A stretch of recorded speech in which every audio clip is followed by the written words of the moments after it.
Hello friends, कैसे हैं आप? उम्मीद है आप सभी बहुत अच्छे होंगे। दोस्तों, आज का वीडियो शुरू करने से पहले अगर मैं आपसे कहूं कि सिर्फ 1 सेकंड के लिए अपनी आंखें बंद करके खट्टे नींबू या अचार के स्वाद को याद करें, तो आई एम श्योर इन सभी चीजों को याद करते ही पक्का आपके मुंह में पानी आ गया होगा। इसी तरह हमारे साथ अक्सर ऐसा भी होता है कि हम कोई सपना देखते हैं और चौंक कर जाग जाते हैं। अक्सर हमारी सांसें तेज हो जाती हैं, कभी कभी हमें पसीने तक आ जाते हैं। कभी सोचा है ऐसा क्यों होता है? मैं बताती हूँ।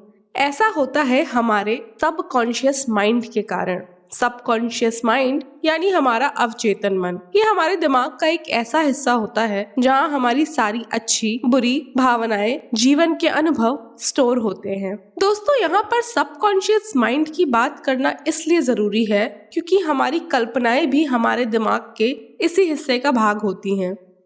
दोस्तों, हमें जब भी जिंदगी में डर, तनाव या गुस्सा ऐसे किसी भी इमोशंस का सामना करना पड़ता है तो हमारा दिमाग हमसे 3 काम करवाना चाहता है। या तो हमें परिस्थितियों के सामने डटकर लड़ने के लिए मजबूर किया जाता है, या फिर हमें भागने को कहा जाता है, या फिर हम छुपना चाहते हैं। आप अगर ध्यान दें तो ये सारी प्रवृत्तियां ही जानवरों में भी होती है। वो खतरा महसूस होने पर लड़ते हैं, छुपते हैं या भाग जाते हैं। पर इन तीनों ही एक्टिविटीज को करने के लिए हमारे शरीर को बहुत सारी एनर्जी की जरूरत पड़ती है, और ये एनर्जी तब आती है जब हमारा बॉडी बहुत सारे स्ट्रेस हार्मोन्स रिलीज करता है।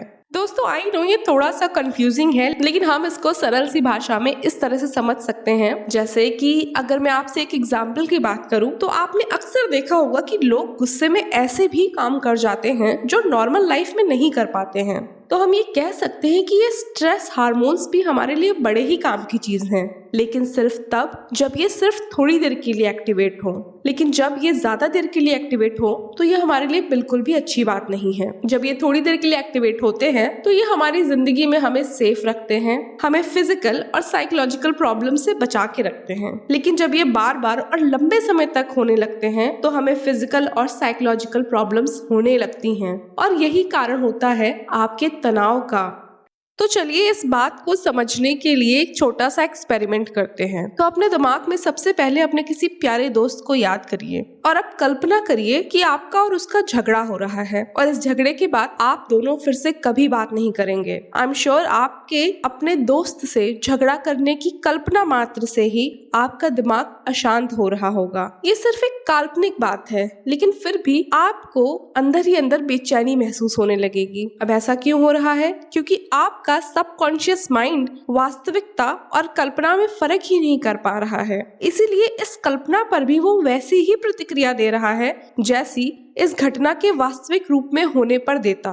जब हम अपनी जिंदगी में किसी दुखी घटना के बारे में सोचते हैं, मान लीजिए हम एग्जाम में फेल होने के बारे में सोचते हैं, अपने किसी प्रिय मित्र से या अपने परिवारजनों से बिछड़ने के बारे में सोचते हैं, या किसी की मृत्यु के बारे में सोचते हैं, तो हम अशांत हो जाते हैं, हमारा ब्लड प्रेशर बढ़ जाता है, हम टेंशन में आ जाते हैं, और हमारी टेंशन में आते ही हमारी बॉडी में जो भी एनर्जी है वो सारी एनर्जी उस टेंशन से निपटने के लिए भेज दी जाती है, और हमारी बॉडी के पास वृद्धि और विकास के लिए ऊर्जा ही नहीं बचती। दोस्तों, टेंशन के समय हमारी इम्यूनिटी घट जाती है, हमें भूख भी ठीक से नहीं लगती, हमारी धड़कनें बेतहाशा तेज होकर धड़कने लगती हैं, हम अपने आसपास की बाकी सारी बातों को भूलकर सिर्फ उस बात पर अटक जाते हैं जिसके कारण हम टेंशन में होते हैं। इसीलिए जब हम टेंशन में होते हैं तो हमें हमारी लाइफ में आने वाले नए अवसर और मौके बिल्कुल दिखाई नहीं पड़ते। अब बात आती है कि हम इस व्यवहार को कैसे रोकें। दोस्तों, इससे रोकने का सबसे अच्छा तरीका है सेल्फ अवेयरनेस। सेल्फ अवेयरनेस के बारे में अगर आप और जानना चाहते हैं तो अगला वीडियो मैं इसी पे बनाऊंगी। दोस्तों, सेल्फ अवेयरनेस का मतलब है अपने विचारों को दूर से देखना या निहारना, या अपने विचारों के प्रति जागरूक हो जाना। सेल्फ अवेयरनेस की इस प्रक्रिया के द्वारा ही हम हमारे दिमाग को तनाव से मुक्त कर सकते हैं। पर हमेशा याद रखें कि हमें हमारी कल्पनाओं को अपने दिमाग से हटाने की जल्दी कभी नहीं करनी है।